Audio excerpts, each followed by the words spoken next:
আজকের রান্না চিংড়ি মাছের মালাইকারি।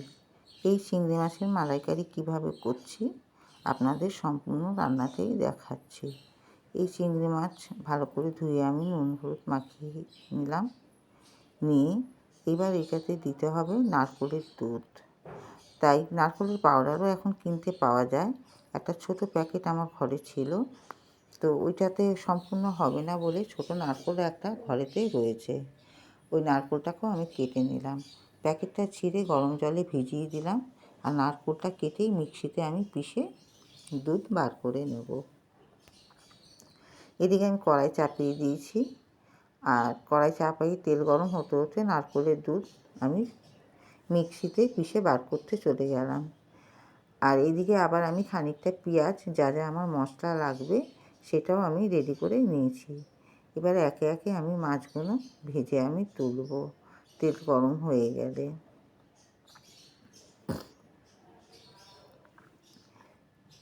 এই নারকেলের দুধটা আমি ছাঁকনিতে ছেঁকে নিলাম। এই ছিবড়াটা কিন্তু ফেলা যাবে না, ছিবড়াটাও অন্য কাজে দেওয়া যাবে।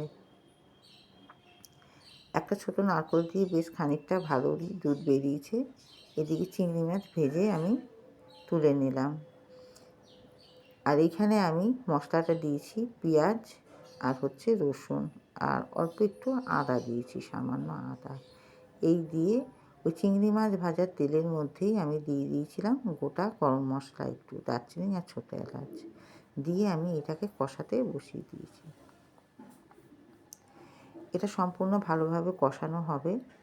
কষে যে কালারটা বেরিয়ে যাবে, তারপর এখানে আমি দিয়ে দেবো ওই দুধ, নারকেলের দুধ দিয়ে চিংড়ি মাছও আমি এতে ছাড়বো। চিংড়ি মাছটা এখন আগে ছেড়ে দিলাম, দিয়ে একটুখানি ভালো করে নেড়ে ছেড়ে নেব, যাতে এর গায়ে মশলাটা ভালোভাবে মাখানো হয়। তারপর আমি এখানে দেব নারকেলের দুধ।